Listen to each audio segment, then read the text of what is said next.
आप लोग यहाँ आने का कष्ट किए। आप सब लोगों को नए साल की शुभकामनाएं। यहाँ के इलाके में कोहरा है, इसके चलते बिजली का संकट है, देर हो रही है। धीरे धीरे बिजली बढ़ रही है। निकलेंगे इस महीने में तीन जिले की यात्रा होगी, जो 3 अलग अलग कमिश्नरी में है।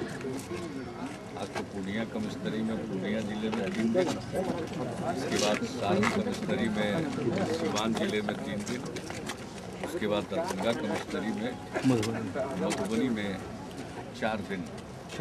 तो इस साल में पहले महीने में 3 जिलों का और 3 कमिश्नरी के 3 जिलों का दौरा होगा सेवा यात्रा के अंतर्गत। और ऐसा करने के बाद सेवा यात्रा का पहला चरण पूरा होगा। अब इसके आगे के चरण के लिए तिथियों का निर्धारण अभी नहीं किया है, लेकिन अब तक 6 कमिश्नरी के 8 जिलों की यात्रा मैं कर चुका हूँ और उस कमिश्नरी के सभी जिलों की समीक्षा हो गई। किसी एक जिले में जाते हैं लेकिन समीक्षा पूरे कमिश्नरी के सभी जिलों की कर लेते हैं। तो अब 3 कमिश्नरी में बाकी जिलों की भी समीक्षा हो जाएगी। अन्य जगहों पर जाकर कुछ जो अच्छा काम कर रहे हैं उनको प्रोत्साहित करने का अवसर मिलता है। कहीं कोई विशेष किस्म की समस्या है, उसको जानकर समझकर दूर करने के लिए कदम उठाने का मार्ग प्रशस्त होता है। तो इस नाते काफ़ी उपयोगी है। और जैसा आप सब जानते हैं, राइट टू सर्विस एक्ट जब हम लोगों ने लागू किया तो उसका क्या प्रभाव है और किस ढंग से काम कर रहा है, उसकी जानकारी भी मिल जाती है और काफ़ी ये उत्साहवर्धक है। इसके चलते लोगों को जो परेशानी का सामना करना पड़ता था, सरकार के प्रखंड और अंचल के कार्यालयों में, विभिन्न कार्यालयों में, तो उस प्रकार की शिकायतें दूर हो रही हैं। ये सबसे बड़ी बात है। और इस सेवा यात्रा के दौरान कई जगह पर जो कुछ भी प्रक्रिया के संबंध में या क्रियान्वयन में और कहीं कोई दिखाई पड़ा कि इसको बेहतर ढंग से करने के लिए राज्य स्तर पर क्या दिशा निर्देश होना चाहिए, वो सब कुछ भी किया गया। तो इससे काफ़ी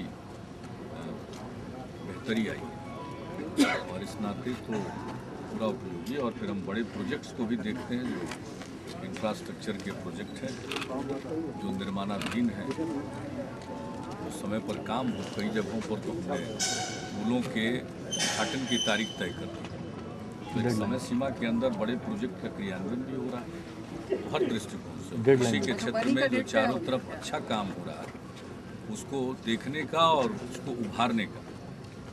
फिर पर्यावरण के दृष्टिकोण से भी अनेक जगहों पर अब लोगों में जो जागृति आई, तो जीवन के हर पहलू को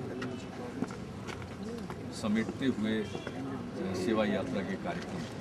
तो यूपी में अकेले चुनाव में अकेले चुनाव लड़ रहे हैं सर? यूपी में कोई गठबंधन नहीं हुआ है जनता दल यू का, और हमारे राष्ट्रीय अध्यक्ष श्री शरद यादव जी ने इसका ऐलान भी किया है। पिछली बार विधानसभा के चुनाव में भारतीय जनता पार्टी के साथ गठबंधन में पार्टी के उम्मीदवार लड़े थे।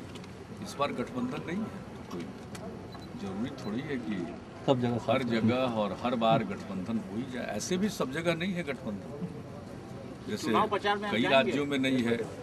3-4 राज्यों में कभी कभी हुआ करता है, तो कभी नहीं भी हुआ है।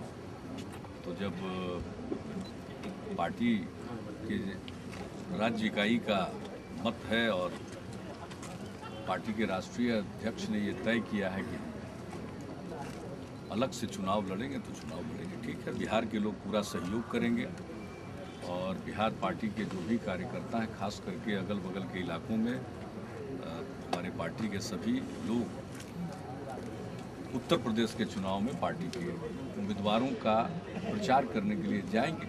आप जाइएगा कि नहीं सर? तो बुलाएगा तब न जाएंगे। किसी और दल से गठबंधन कर रहे हैं वहाँ पे? किसी और दल से गठबंधन नहीं, अभी तक ऐसी कोई सूचना। सभी सीटों पर चुनाव लड़ेंगे? ये सभी सीटों पर लड़ेंगे या कुछ सीटों पर लड़ेंगे ये फैसला राष्ट्रीय अध्यक्ष को करना है, लेकिन उन्होंने जानकारी भी दे दी है कि उत्तर प्रदेश में पार्टी अकेले चुनाव लड़ेगी, तो ठीक है, बीजेपी चुनाव लड़ना चाहिए। भ्रष्टाचार के खिलाफ आप अभियान चला रहे हैं और बिहार में सक्सेसफुल भी हो रहा है, लेकिन बीजेपी ने उत्तर प्रदेश में एक दागी जो मंत्री मायावती ने जिसको भ्रष्टाचार के खिलाफ में बर्खास्त किया था, बाबू सिंह कुशवाहा को, उनको पार्टी में शामिल कर दिया। मैं देख रहा हूँ कि इस विषय पर भारतीय जनता पार्टी में भी अंतर विरोध सामने आया है। तो अंतिम रूप से वो क्या करते हैं, वो अपनी पार्टी का निर्णय ले सकते हैं, स्वतंत्र हैं। और मैं तो बिहार के बारे में कह सकता हूँ, यहाँ हमारा गठबंधन 1996 से अटूट है और मिलकर चुनाव भी लड़ते हैं, मिलकर सरकार भी चलाते हैं। तो यहाँ के बारे में हम कुछ अगर कोई बात होगी तो बता सकते हैं, लेकिन यहाँ के बाहर कहाँ अब यूपी में तो हम लोगों का गठबंधन भी नहीं है। आइडियोलॉजी तो बीजेपी की नहीं, मेरे ख्याल से वो ठीक थोड़ी है कि एक तरफ कहीं किसी पर अभियोग लगे और दूसरी तरफ उसको स्वीकार कर नेशनल लीजिए। स्तर पे तो आपका लेकिन मैं गठबंधन देख है। रहा हूँ कि बीजेपी में भी इस विषय को लेकर जो समाचार पत्रों में खबरें आई, इसलिए यही अंतिम बात है, इसको मानने का कोई कारण नहीं है मेरी तरफ से। लेना ये दुर्भाग्यपूर्ण है, आपको लगता है कि ये गलत है ये राजनीति में बीजेपी के साथ, क्योंकि एनडीए नहीं, आपका वहाँ चूंकि पार्टनर है। हमारा अलायंस नहीं है, इसलिए हम दुर्भाग्यपूर्ण क्या कहें। हर पार्टी का अपना अपना मिजाज है, उनका फैसला हो सकता है। लेकिन एनडीए में आप हैं ना सर, बीजेपी एनडीए में होने का मतलब क्या होता है? एनडीए में होने का मतलब है अब राज्य में है या राष्ट्रीय स्तर पर कोई वैसा परिदृश्य उभरेगा तो अटल जी के नेतृत्व में केंद्र में एनडीए की सरकार थी, उसमें हम शामिल थे। इन प्रिंसिपल आपको लगता है कि ये नहीं होना चाहिए? बिल्कुल ऐसा मैंने पहले कहा, ये उचित नहीं है, ये ठीक नहीं है, तो मैंने पहले ही कहा। लेकिन ऐसा लगता है कि जब पार्टी के अंदर ही इस विषय को लेकर अंतर दिखाई पड़ रहा है, तो अंतिम तौर पर उस कैसे इसको तय करेंगे ये देखना है। लेकिन ये कोई स्वस्थ परंपरा नहीं है, अच्छी परिपाटी नहीं है, और मैं समझता हूँ कि इसका तो जनता इसको पसंद नहीं करती है, ऐसी बात है। सर, मणिपुर चुनाव में जनता दल यूनाइटेड और राजद एक साथ खड़ी है। नहीं, एकदम बिल्कुल बेकार की बात है। जेडीएस है। हमने जब ये परसों इसके बारे में कुछ खबरें तैर रही थी और जब मैं मुख्य सचिवालय में कैबिनेट के बाद अपने कार्यालय में था, तो मुझे सूचना मिली कि आप लोगों की दिलचस्पी इस विषय पर है। तो मैंने तत्काल अपने राष्ट्रीय अध्यक्ष श्री शरद यादव जी से बातचीत की और मणिपुर के लिए जो हमारे प्रभारी राष्ट्रीय महासचिव हैं अरुण श्रीवास्तव जी, उनका फ़ोन आया और उन्होंने बताया कि पहले जदयू का और पीपुल्स पार्टी और कुछ और पार्टियों को मिलाकर एक अलायंस बना, लेकिन अगर उसमें आरजेडी रहेगा तो वो अलायंस हमें मंजूर नहीं होगा। ये स्पष्ट तौर पर उन लोगों ने बताया और मैंने भी अपनी राय बता दी है। ऐसे किसी अलायंस में जनता दल यू शामिल नहीं होगा। देश के किसी भी राज्य में जिस अलायंस में आरजेडी, प्रश्न ही पैदा नहीं होगा। स्थानीय स्तर पर लोगों ने क्या किया है, आज भी एक आध समाचार पत्र में खबर छपी है, तो आज भी मैंने बातचीत की। ये मुमकिन नहीं, वहाँ की क्या परिस्थिति है वो लोग जाने, लेकिन ये हमारी राष्ट्रीय नीति के खिलाफ है और ये संभव नहीं है। और ऐसी ही बात मुझको शरद जी ने भी कही है और हमारे प्रभारी महासचिव उन्होंने भी कही। ज़रूरत होगा अगर ऐसे किसी अलायंस में गए हैं और उसमें अगर आरजेडी शामिल होता है तो ऐसी परिस्थिति में जेडीयू नहीं रहेगी। ये बहुत स्पष्ट बात है, उसमें कोई किसी भी प्रकार के गलतफहमी की कोई गुंजाइश नहीं। और आज दिल्ली के भी एक आध समाचार पत्रों में जो खबर छपी है उससे यही ध्वनि निकलती है, इसलिए मैंने बातचीत की। ये एक्सेप्टेबल जेडीयू को नहीं हो सकता। सर, केंद्र सरकार ने ओबीसी रिजर्वेशन के अंतर्गत ही 4.5% मुसलमान को रिजर्वेशन जॉब में देने के लिए व्यवस्था की। ये केंद्र सरकार का ये सब एक जिसको नहीं कहते हैं कि आंख में धूल झोंकने वाली बात है। ये आंख में धूल झोंकने वाली बात है। पिछड़े वर्ग की जो सूची है, पिछड़े वर्ग की सूची में अल्पसंख्यक जमात में खास करके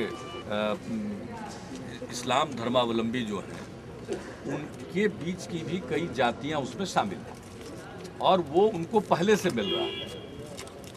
और हिसाब किताब अगर जोड़ा जाएगा तो आज जो देने की बात कह रहे हैं उससे ज़्यादा ही वो लाभ पा रहे हैं। अब जैसे बिहार में हमारे यहाँ पंचायत में अति पिछड़े वर्ग को आरक्षण दिया गया और अति पिछड़े वर्ग में और पिछड़े वर्ग में मुस्लिम समाज की जातियां शामिल हैं। तो आप चले जाइए फील्ड में, देखिएगा बड़ी भारी संख्या में अति पिछड़े वर्ग के मुस्लिम समाज के लोग ग्राम पंचायती राज संस्थाओं में और नगर निकायों में जीत कर आए। सरकारी नौकरियों में भी उसका लाभ उनको मिलता है राज्य सरकार में। तो उनको अगर सचमुच मुस्लिम समाज के पिछड़ेपन के आधार पर आरक्षण देना है तो उनको अलग से देना चाहिए था। स्टैंड करेगा। ये तो पिछड़े वर्ग के अंतर्गत है ही। तो पिछड़े वर्ग के नाम पर चाहे वो हिंदू हो या मुसलमान हो या किसी और भी संप्रदाय के लोग हों, उनको मिल ही रहा है। तो ये तो केंद्र की जो सरकार बैठी हुई है उसी में वो डिवाइड कर रही है। तो केंद्र में कांग्रेस जब भी आती है देश में डिवाइजिव ट्रेंड को बढ़ावा देती है। उनकी राजनीति है बांटो। अंग्रेजों से परंपरा में उन्होंने ले लिया है फूट डालो और राज करो। तो बांटने की उनकी प्रवृत्ति शुरू से। तो पिछड़े वर्ग में तो पहले ही से हिंदू मुसलमान सब शामिल, अब उनमें बांटो। लोगों में फर्क नहीं है, देना है तो अलग से देना चाहिए था। हम उसके हिमायती हैं, दीजिए। संविधान में संशोधन कीजिए और दीजिए। तो ये तो करेंगे नहीं। अभी यूपी का चुनाव है, थोड़ा गलतफहमी पैदा करने के लिए लोगों को, एक नहीं कहते आंख में धूल झोंक दो, आरक्षण के अंदर ऐसे ही सपना दिखा दो, लोग भूले भटके आ जाएंगे। यूपी के चुनाव का जो भी होना हो, लेकिन सिद्धांत के तौर पर आरक्षण ये बिल्कुल ही जिसको कहिए समाज को बांटने वाला है। पिछड़े वर्गों में हिंदू मुस्लिम में भी जो एकता थी उसको तोड़ने वाला है। तो अलग से दीजिए, बांट करके मत दीजिए। और इसके लिए संविधान में संशोधन करिए, आरक्षण की सीमा बढ़ा सकते हैं। और मुस्लिम समाज में पिछड़ापन है, ये तो आपके कमीशन की रिपोर्ट सब आ गई। सच्चर कमीशन की रिपोर्ट आ गई, रंगनाथ मिश्रा कमीशन की रिपोर्ट आ गई, सारी रिपोर्ट आ गई। तो उनके पिछड़ेपन को देखते हुए उनके लिए अगर कोई इंतजाम आप करते हैं तो हम लोग तो उसका समर्थन करेंगे। लेकिन अब जो है उसी में बांटो, तो ये बांटने वाली ये सब राहुल गांधी का फॉर्मूला नजर आता है। तो क्या आपको लगता है कि राहुल गांधी को यूपी चुनाव में अपने आप को मुख्यमंत्री का दावेदार घोषित कर देना चाहिए, जैसे कि आपने पिछले साल कहा था? पिछले साल तो हमने इसलिए कहा था कि सब जगह जा करके स्टेट गवर्नमेंट पर ही लोग बोल रहे हैं। तो मैंने कहा कि एक बार भाई प्रधानमंत्री बनना चाहते तो उसके पहले मुख्यमंत्री बनना जरूरी है। तो उस संदर्भ में मेरा सलाह था। बाकी भाई देखिए, हम किसी को सलाह देने की स्थिति में नहीं है और